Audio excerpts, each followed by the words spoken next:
So you're gonna have to shoot it while it's walking. Yes. That one, yeah. Good shot, honey. 科迪亚克岛位于阿拉斯加湾，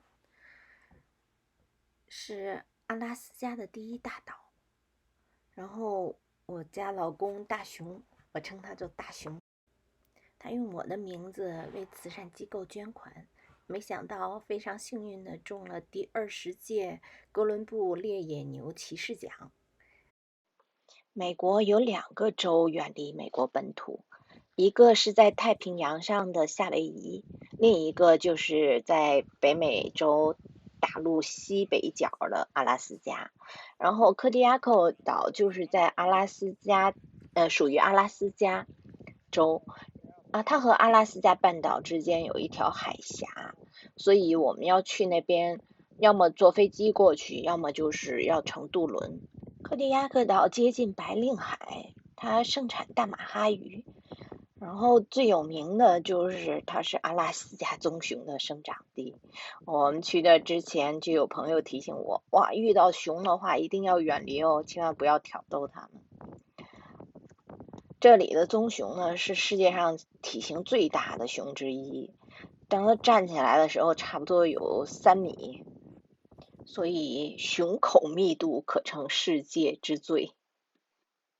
在1941年，美国总统罗斯福签署行政令，科迪亚克岛2/3的地区成为了美国国家野生动物保护地。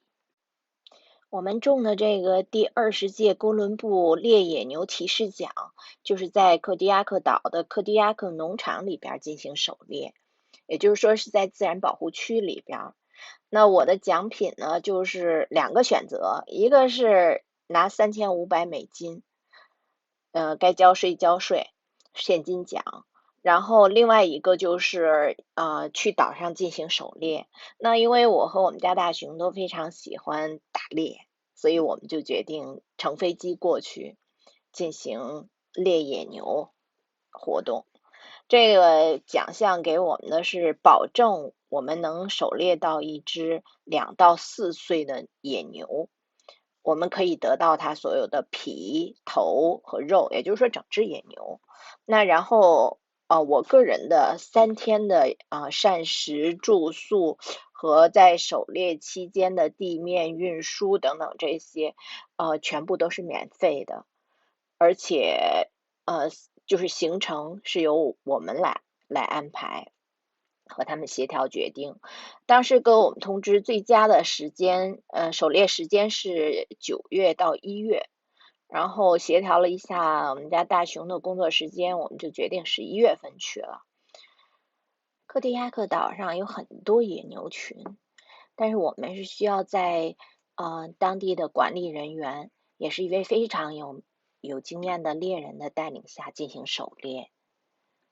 上岛第1天是对我进行培训和射击测试，很幸运，本姑娘神枪手1枪通过测试。然后是管理人员和我家大熊一起给我讲解狩猎注意事项，因为我是第1次打猎嘛。之后是讲解最佳的射杀部位。第2天一整天就是寻觅野牛群，要由猎人确定哪一群牛里边的哪一只我们是可以狩猎的。因为这个管理人员是个非常有经验的猎人，而且对这一带了如指掌，所以1天下来基本确定了狩猎目标。第2天开始轻轻松松的狩猎。第1次打猎，然后就非常有幸的是猎杀野牛。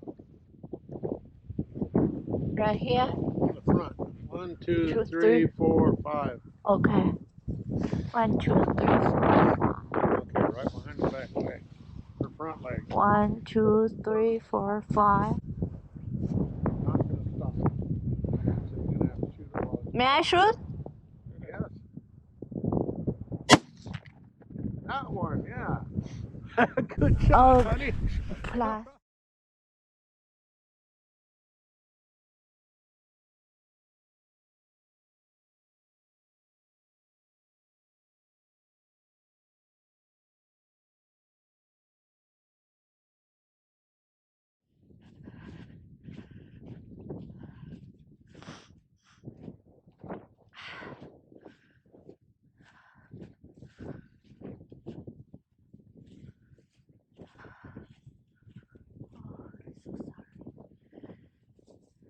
Well, she didn't hesitate as much as I thought she would.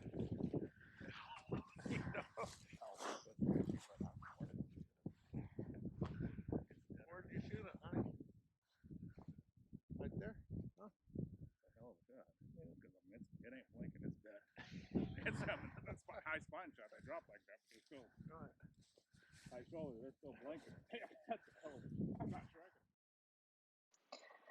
然后接下来就是把野牛拖上车，拖到汤里的屠宰场，然后由猎人和他的助手们进行快速处理，之后把肉放到冻库里，说是要冻3天，之后给我们空运到安克雷奇。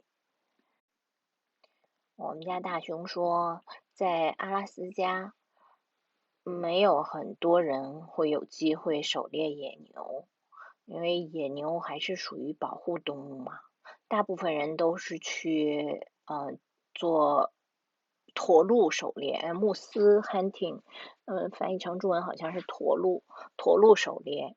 像我们家大熊就是每年去北部的山里去狩猎驼鹿。如果大熊没意见，我想后边可能会做一期关于他狩猎驼鹿的视频吧。总之，这是一次非常快乐的狩猎活动，有大熊陪伴。关于我和我们家大熊的爱情奇遇记，以后也会慢慢给大家介绍，是一段奇遇。